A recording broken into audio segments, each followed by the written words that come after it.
Iran ने अब 3000 से ज्यादा मिसाइलें फिर एक बार तैयार कर ली है और इन मिसाइलों में इजराइल की लोकेशन भी डाल दी गई है। सिर्फ ऑर्डर का इंतजार है। जिस तरह से ईरान ने तेल अवीव को मिसाइलों से जला दिया, अब वैसा ही होगा, लेकिन 3 गुना बड़े हमले की तैयारी अब मुकम्मल कर ली गई है।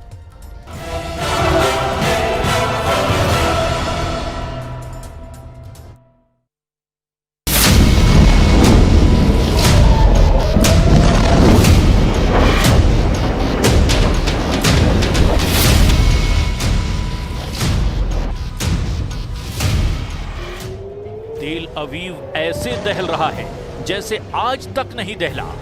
अरब देशों के साथ इजराइल के कई युद्ध हुए, लेकिन इस बार ईरान ने ऐसा जवाबी हमला किया कि इजराइल का कोना कोना कांप रहा है।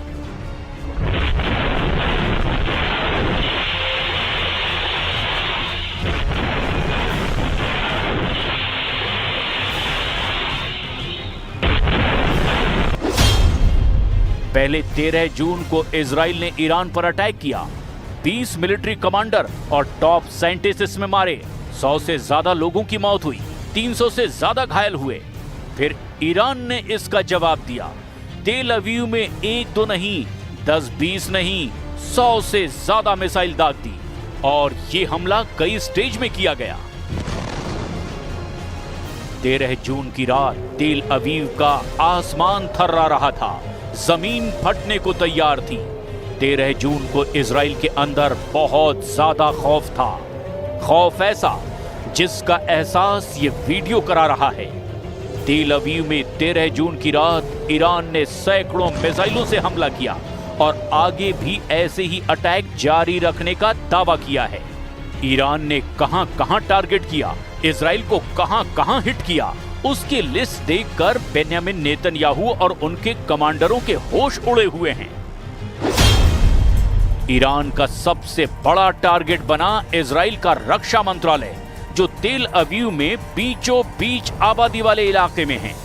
यहीं पर ईरान के खिलाफ ऑपरेशन राइजिंग लॉयन का प्लान तैयार हुआ था और फिर नेतन्याहू ने उस पर मुहर लगाई। आप देखिए कैसे ईरान की ये मिसाइल इजराइल के रक्षा मंत्रालय पर टूट पड़ी है।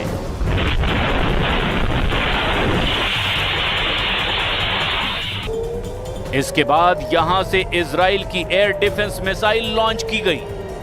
यानी रक्षा मंत्रालय को बचाने के लिए नेतन्याहू ने तैयारी की हुई थी, लेकिन वो नाकाम साबित हुई।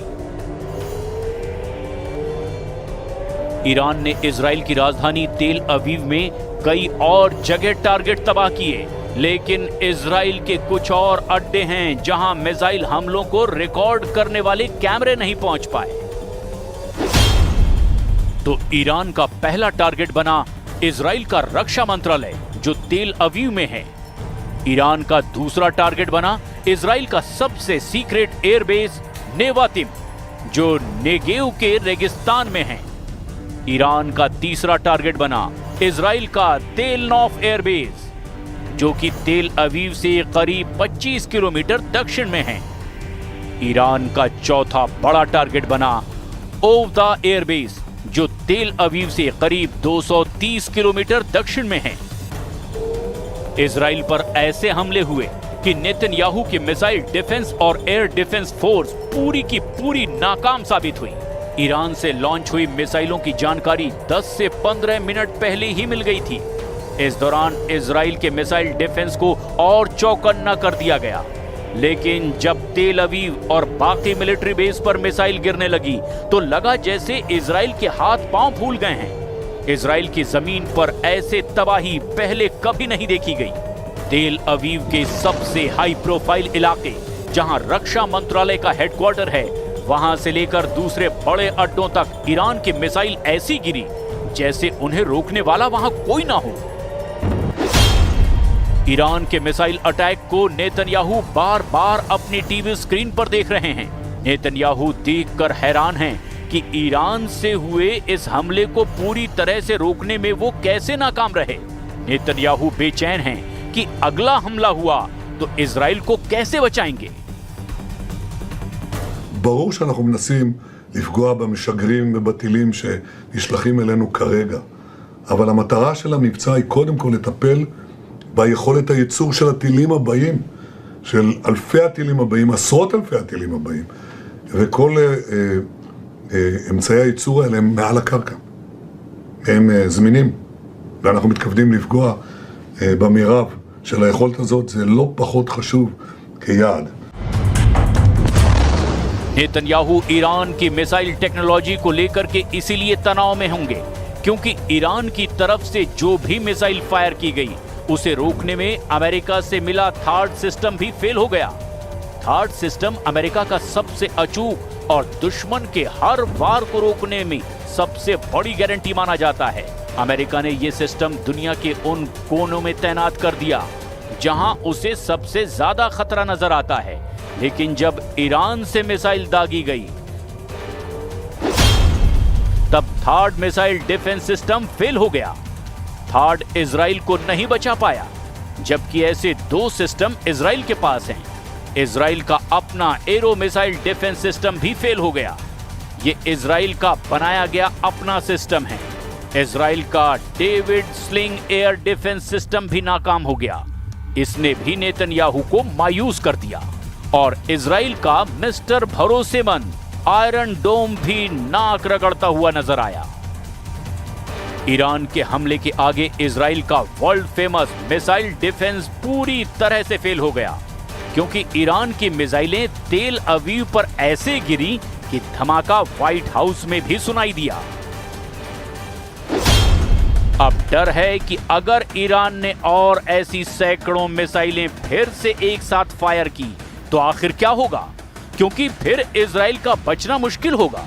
उसका ईरान के खिलाफ ऑपरेशन राइजिंग लॉयन घुटने के बल बैठने पर मजबूर हो जाएगा। ईरान बार बार बता रहा है कि उसकी मिसाइल पावर को हल्के में ना लिया जाए, क्योंकि वो अपने कमांडरों और वैज्ञानिकों की मौत का बदला इजराइल से जरूर लेगा। इसमें कोई गुंजाइश नहीं रखी जाएगी। इंशाअल्लाह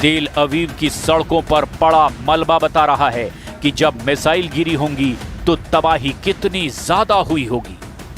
सड़कों का ऐसा हाल तब भी नहीं हुआ जब यहां कभी तूफान आया है, लेकिन ईरान से आई मिसाइल की पहली आंधी ने अब नेतन्याहू को सोचने पर मजबूर कर दिया कि आगे कैसे बचा जाए, क्योंकि ईरान ने ऑपरेशन ट्रू प्रॉमिस का अगला संस्करण बार बार रिलीज करने का दावा किया। नेतन्याहू और उनका वॉर कैबिनेट इसी खौफ को लेकर बहुत ज्यादा बेबस नजर आ रहे हैं। इजराइल में रेशॉन ले जियान शहर का हाल देखिए। ईरान की मिसाइल यहां ऐसी गिरी कि तस्वीरों में यह गाजा जैसा नजर आ रहा है। ये जगह तेल अवीव से करीब 19 किलोमीटर दक्षिण में है और यहां हुए हमले ने इजराइल को पूरी तरह से झकझोर कर रख दिया। תושבות תושבים יקרים, זה בוקר קשה מאוד מאוד מאוד. העיר ראשון לציון, כל מבצע צבאי, הכל היא חלק, ראיתי כבר הכל. ईरान की इन मिसाइलों को रोकने की सबसे बड़ी जिम्मेदारी थर्ड सिस्टम की थी, लेकिन इजराइल को सबसे बड़ी मायूसी भी इसी सिस्टम से मिली। अमेरिका ने इजराइल को एक नहीं दो थर्ड सिस्टम तोहफे में दिए थे। पहला सिस्टम अक्टूबर 2024 में डिलीवर किया गया और दूसरा सिस्टम अप्रैल 2025 में इजराइल पहुंचा। अब ईरान का हमला देखकर लगता है कि थर्ड मिसाइल डिफेंस सिस्टम की गारंटी सिर्फ 50-50 वाली ही बची है, जबकि बेंजामिन नेतन्याहू को ईरान के हमले से बचाने के लिए बाइडेन और डोनाल्ड ट्रंप ने अपनी सबसे बड़ी मिसाइल प्रूफ जैकेट इजराइल को पहनाई थी, लेकिन वो तो 13 जून की रात को बुरी तरह से नाकाम साबित हुई।